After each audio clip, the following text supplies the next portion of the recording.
Oi, gente, tudo bem? Hoje a gente vai dar continuidade às nossas aulas sobre Segunda Guerra Mundial. Essa é a segunda aula e a gente vai falar sobre os principais acontecimentos da guerra. Eu não vou focar muito em questões de batalhas, enfim, mas a gente vai falar de duas que são as mais famosinhas que ocorreram nos primeiros anos da guerra e que são acontecimentos bastante importantes porque elas vão desenhar quem que vai entrar nesse conflito, né? Então, na semana passada, a gente viu os antecedentes da guerra. A gente viu as invasões, né? Invasões japonesas lá na Ásia, invasões italianas na África, e a gente viu que a Alemanha começou a colocar as manguinhas de fora e começou a ocupar territórios ao redor da Alemanha. Então, a gente viu que eles ocuparam a Tchecoslováquia e até aí os britânicos, inclusive, fizeram um pacto de apaziguamento, deram uma segurada na onda e deixaram. Eles vão invadir a Áustria, mas quando eles invadem a Polônia, então a gente tem um problema, né? É aí que começa, que os Estados, oh meu Deus, é aí que a Inglaterra declara guerra à Alemanha e inicia a Segunda Guerra Mundial. Uma questão importante, né? A gente viu que a Alemanha fez um pacto com a União Soviética, que era o Pacto de Não Agressão. É lógico que esse Pacto de Não Agressão com a União Soviética fez com que a Inglaterra ficasse meio desconfiada, até porque a gente sabe que a União Soviética era vista como um país comunista, embora ela fosse socialista, mas era vista como um grande inimigo para os outros países, né? E aí, quando a Alemanha faz o pacto anticomunista com a Itália e o Japão, eles meio que deixam para lá porque é um inimigo em comum. Agora, quando eles fazem um pacto de não agressão com um inimigo que eles têm, né? A coisa fica mais perigosa. E aí, então, com a invasão da Polônia, a Inglaterra resolve declarar guerra à Alemanha e aí a gente tem o início da Segunda Guerra Mundial. A gente tem dois lados da guerra, né? Então a gente vai ter as potências do eixo, Alemanha, Itália e Japão. Gente, sempre que quiserem lembrar dos lados da guerra, quiserem lembrar o lado do eixo, pensem em Roberto. Eu aprendi isso na época de escola e eu nunca esqueci. Roma, Berlim, Tóquio. Ou seja, Roma, Berlim, Tóquio, Itália, Alemanha e Japão. Vocês têm que saber quais as capitais desses países para fazer sentido, mas garanto que com isso vocês nunca vão esquecer quais eram as potências do eixo e quem eram os aliados da Alemanha na guerra. Do outro lado, a gente vai ter as potências aliadas, que é Inglaterra, França, Estados Unidos e União Soviética. Porém, gente, eles não entram todos ao mesmo tempo na guerra. Na verdade, quando a guerra é declarada, inicialmente a gente vai ter o lado do eixo formado e o lado dos aliados é Inglaterra e França. Estados Unidos e União Soviética entram um pouco depois. E aí é o que a gente vai ver na aula de hoje, ok? Bom, primeiro aqui, gente, 1940 é o ano das invasões. Então aqui o exército nazista está cada vez mais forte e cada vez mais empenhado em ocupar territórios. Em 1940, então, eles vão invadir 5 países e, aliás, 6 países fechando com a França. Então eles começam a invasão pela Dinamarca e pela Noruega. A lógica de ocupar a Dinamarca e a Noruega é que a gente tem a Escandinávia, né, que é bem lá no norte da Europa, tem Noruega, Dinamarca e Suécia, que são os 3 países da Escandinávia. Só que a Suécia, ela está sempre neutra, porque ela está sempre lucrando de alguma forma. Então, ela está vendendo minério de ferro para os nazistas. E aí, com medo dos dinamarqueses e os noruegueses ficarem contra essa venda de minérios que vem do Mar do Norte, lá onde fica a região da Escandinávia, eles então resolvem invadir esses 2 territórios. E aí fazem a invasão. Na sequência, eles vão invadir Holanda, Bélgica e Luxemburgo. E por fim, eles invadem então a França. Lembra de Alsácia-Lorena? Eu pedi para vocês não esquecerem. Então, ela está aqui de novo. Eles começam por Alsácia-Lorena e vão até que eles chegam em Paris, tá? Aqui 2 coisas, gente. Primeiro, as invasões em guerra, elas têm um dos principais motivos está sempre relacionado à questão de ter matéria-prima para se manter na guerra. Então, no caso aqui, eles queriam o ferro, né? A gente vai ver que o Japão estava precisando de petróleo.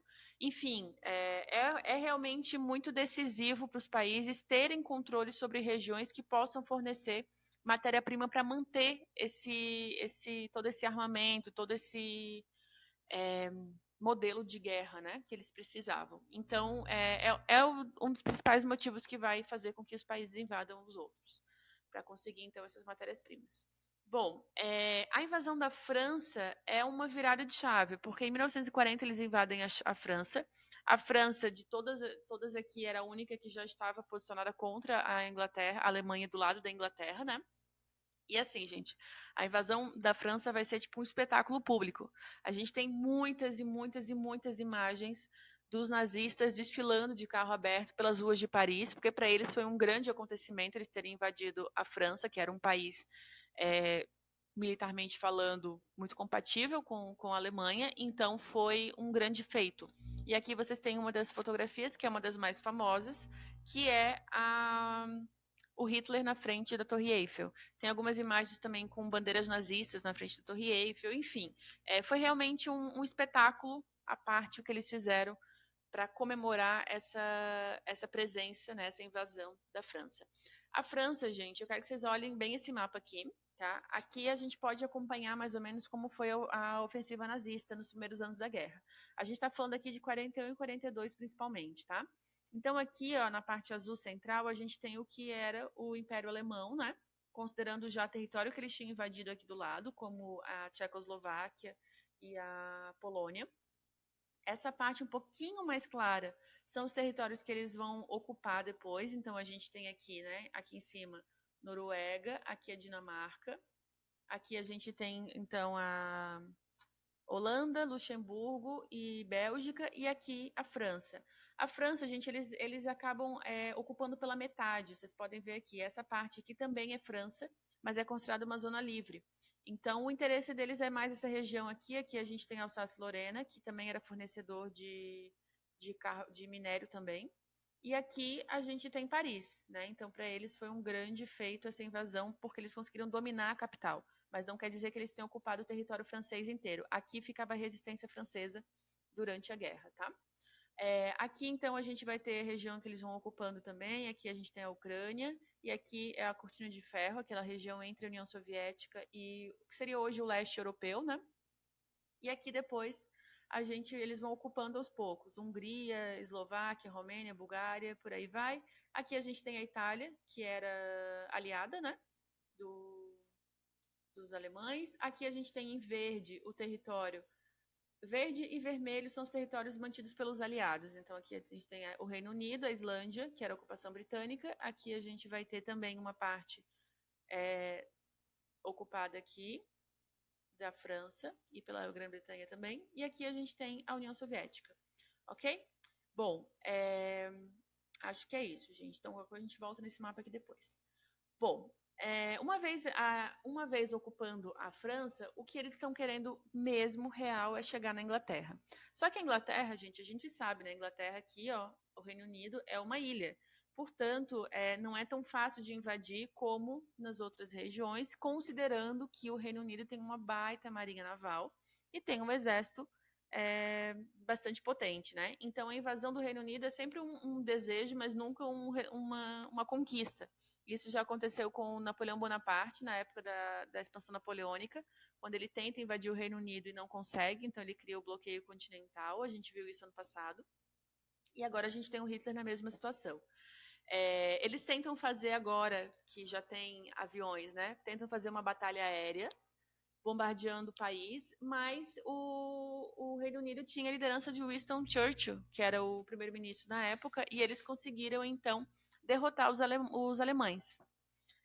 Com a derrota na Inglaterra, então, os alemães eles acabam tendo que olhar para o outro lado. É aí que eles recuam e atacam a porção leste, que seria essa parte aqui, né? E aí eles vão invadir, então, essa região aqui. Eslováquia, Hungria, Romênia.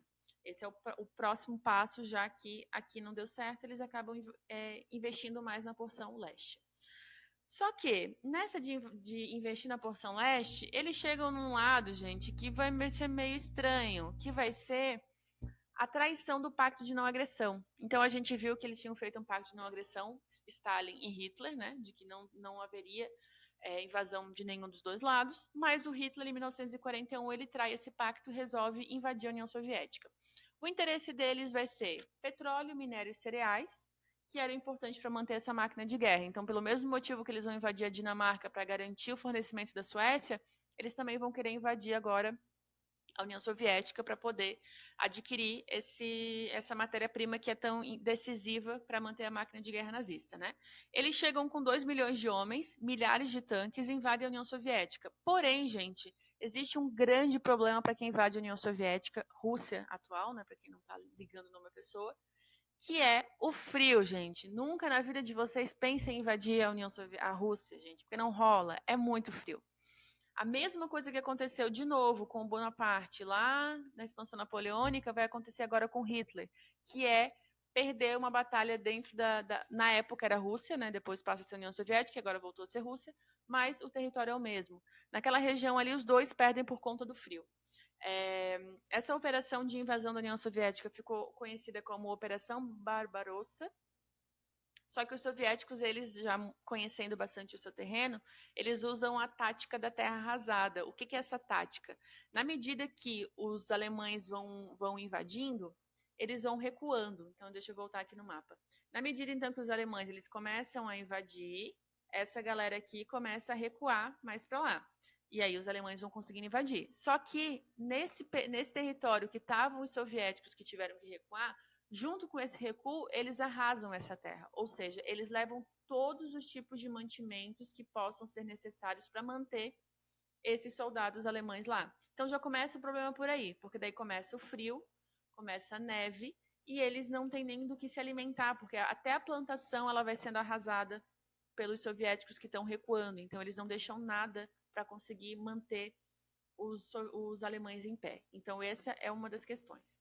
Outra questão, o frio congelante, né? Essa imagem, gente, é do final da batalha, é na Batalha de Stalingrado. Olha o frio, olha a neve. Para vocês terem uma ideia, chegou a menos 40 graus. Então, muitos soldados alemães eles acabaram não resistindo até pelo frio. O tanque de guerra acabou preso na neve, a gasolina congelou. Essa batalha, gente, a Batalha de Stalingrado durou 5 meses e foi tipo para dizimar essa parte do exército nazista que estava na União Soviética. Diante dessa situação, os alemães acabam então recuando, não conseguem invadir a União Soviética, voltam para o território deles na Europa. E aí então a União Soviética declara guerra à Alemanha.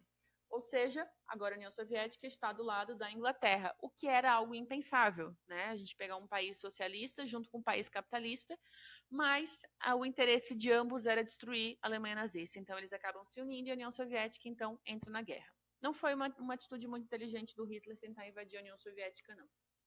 Bom, e por último, na aula de hoje, a gente vai ver sobre Pearl Harbor. Esse ataque de Pearl Harbor é um dos mais famosos da Segunda Guerra Mundial, até porque, como é um acontecimento com os Estados Unidos, acabou gerando um monte de filmes de Hollywood, inclusive um que o nome é Pearl Harbor, ele tem 3 horas, mas para quem gosta de filme de guerra, ele explica como é que foi essa invasão.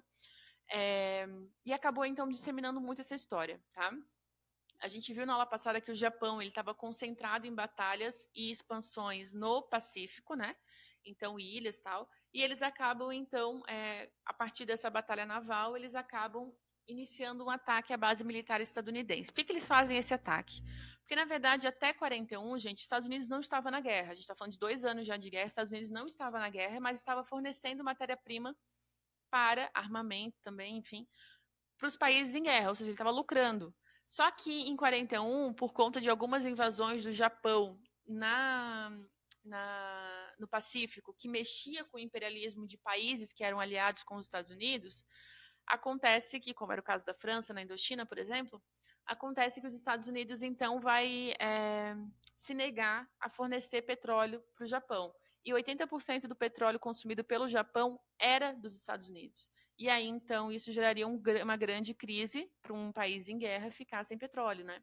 E aí, então, o Japão tenta fazer um acordo com os Estados Unidos e, diante desse acordo não caminhar como eles esperavam, eles fazem, então, um ataque à base militar dos Estados Unidos no Pacífico, que é a base de Pearl Harbor, que fica no Havaí. Em poucas horas, os japoneses destruíram 3 encouraçados, 2/3 dos aviões estadunidenses. A gente tem bastante mortes, tá, gente? Mas não foi não foi o suficiente para acabar com os Estados Unidos. É óbvio, né? Isso, na verdade, só vai fazer com que os Estados Unidos tenham agora um argumento para entrar na Segunda Guerra Mundial. Existe teorias da conspiração que dizem que, na verdade, os Estados Unidos estava ciente, o governo de Roosevelt, que era o presidente americano, estadunidense, ele sabia, ele teria sido avisado de que essa invasão iria acontecer, mas como eles queriam uma desculpa para poder entrar na guerra, eles deixam a invasão acontecer. Eles só tiram porta-aviões, tal, que eles não queriam perder da região ali e deixam o ataque acontecer. Com o ataque, a população americana estadunidense começa a pedir a entrada dos Estados Unidos na guerra, e aí então os Estados Unidos declaram guerra ao Japão. Automaticamente, se declarou guerra ao Japão, declarou guerra à Alemanha e à Itália, e automaticamente ele está do lado dos aliados. E aí sim, a gente tem o caso mais bizarro da história, que é o país mais capitalista junto com o país mais socialista naquele momento, o único que tinha feito a Revolução Socialista, mas que ainda não era comunista e nem chegou a ser, mas que tinham ideologias teoricamente tão diferentes, se uniram para poder derrubar o Hitler. É lógico que essa união de países tão diferentes vai resultar num outro problema que vai vir depois da Segunda Guerra Mundial, chamado de Guerra Fria. Mas por hora é isso que acontece. E aí então agora está feito o modelo, né? Agora a gente tem Inglaterra, França, Estados Unidos, União Soviética contra Itália, Alemanha e Japão. É uma guerra mundial, então quer dizer que vários outros países entraram na guerra de um ou de outro lado, né? Óbvio. O Brasil, inclusive, entrou na guerra do lado dos Estados Unidos. A gente vai ter uma aula só sobre isso. E assim os países começaram a se envolver no conflito. Aqui a gente tem uma imagem, né, do ataque da base de Pearl Harbor. Essa fotografia, provavelmente na época ela era preto e branco, e ela foi, óbvio, né? E ela foi colorida agora. Mas a fotografia é real do ataque da base americana, estadunidense. Bom, aqui eu deixo 2 vídeos para vocês, que são bem interessantes para quem se interessa por assuntos de guerra. Os 2 vídeos são legais, tá? É do Nerdologia. Um é sobre Pearl Harbor e o outro é sobre a Batalha de Stalingrado. Ok? Qualquer dúvida, me chamem.